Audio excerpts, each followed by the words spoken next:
What's up mga kamani magnet? Naririto na naman tayo para sa mga maswerteng kulay sa taong 2024, Year of the Wood Dragon. Alamin natin ang mga kombinasyon na kulay na magbibigay ng kaswertihan. At syempre, ang una sa listahan ay ang kulay beige. Inuugnay ito sa elemento ng lupa. Simbolo ito ng katiwasayan, katahimikan at kalinisan. Kalimitan itong ginagamit sa mga lugar tulad ng paaralan, ospital, conference room, shop o kaya naman ay tindahan na nag-aalok ng mga panindang tulad ng artipisyal na mga halaman at bulaklak, makukulay na palamuti at pang-dekorasyon. Kaya naman ang mga larangan katulad sa mga negosyong may kinalaman sa mga dekorasyon, pagtitinda ng makukulay na palumuti at artipisyal na halaman ay magbo-boom sa taong 2024.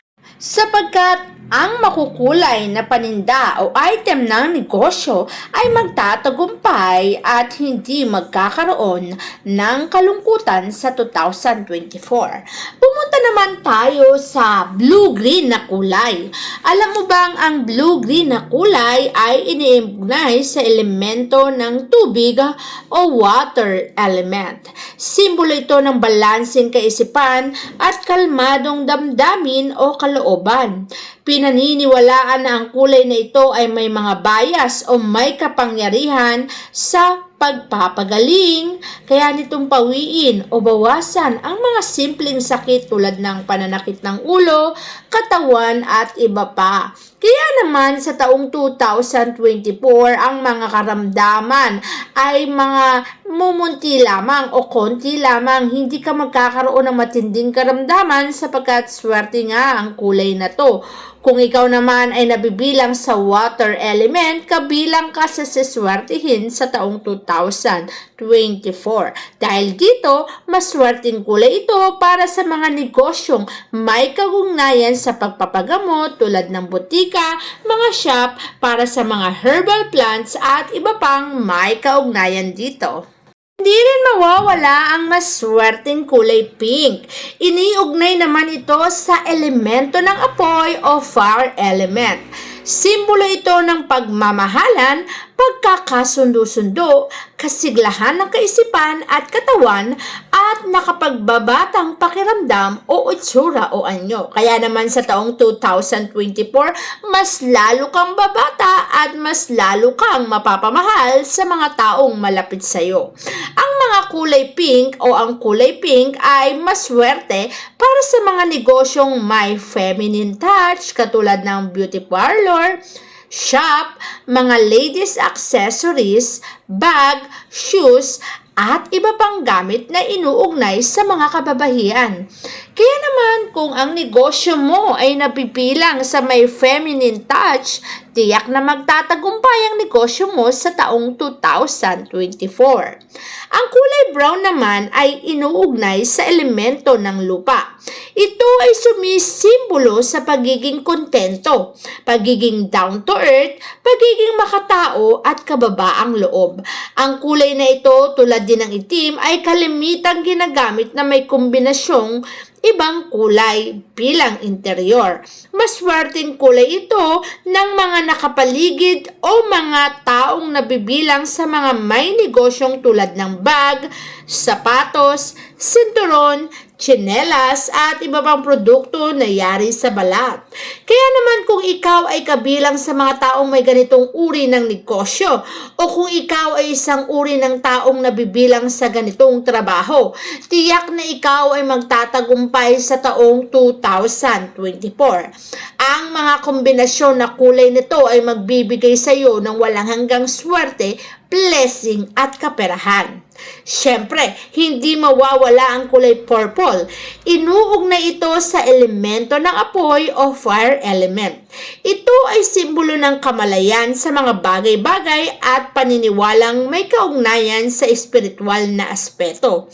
Simbolo din ng purple ng mataas na posisyon sa lipunan o sa propesyon. o kaya naman sa iyong trabaho.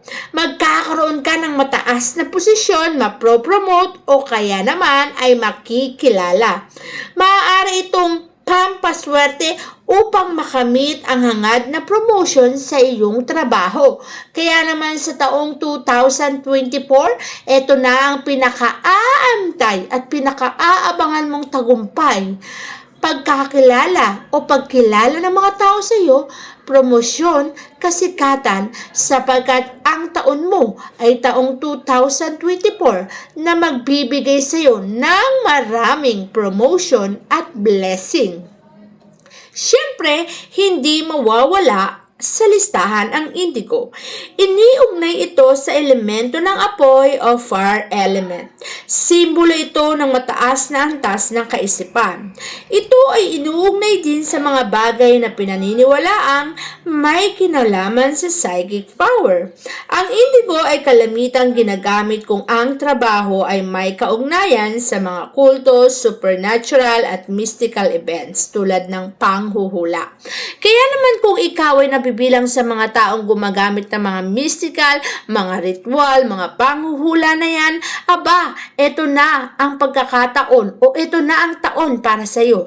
Ang taong 2024 ang magbibigay ng kapanatagan pagdating sa larangan ng propesyon na meron ka. Sapagkat sa taong 2024, ikay makikilala, sisikat at magtatagumpay. Ang blessing ay siksik-liklig at nag-uumapaw. Hindi naman mawawala sa listahan ang kulay berde o kulay green. Ito ay kulay na inuugnay sa elemento ng kahoy o wood element. Simbolo ito ng buhay, yaman o salapi, kasaganahan, pag-unlad, paglaki o paglago. Bukod sa malamig sa mata ang kulay na ito, pinaniniwala ang maswerte ito dahil humahatak ng positibong enerhiya na nagdadala ng salapi o kayamanan. Ang berdeng kulay ng paligid, tindahan, shop ay maswerte kung ang negosyo ay may kaugnayan sa mga gamit, alahas, mga gamit sa paglikha, mga artwork at mga kasangkapan o kagamitang pangbahay.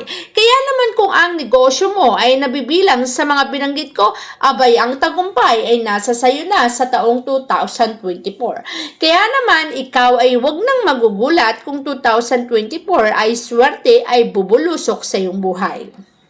Hindi rin mawawala ang kulay dilaw. Ang kulay na ito ay inuugnay sa elemento ng lupa o tinatawag din itong simbolo ng popularidad o katanyagan, tagumpay at kaunlaran, pagbabago, katatagan, kaligayahan, pagtitiwala at mahabang buhay. Ito ay maswerteng kulay kung ang negosyo ay may kaugnayan sa mga bagay na nagmula o nabuhay mula sa elementong lupa. Ang mga halimbawa ng mga negosyong siswertihin sa taong 2024 gamit ang kulay dilaw ay ang tindahan ng halaman, bulaklak, gulay, prutas at iba pang produkto na may kinalaman dito. Kaya naman kung ang negosyo mo ay may kinalaman sa mga nabanggit ko, abay isa ka sa mga siswertihin sa taong 2024.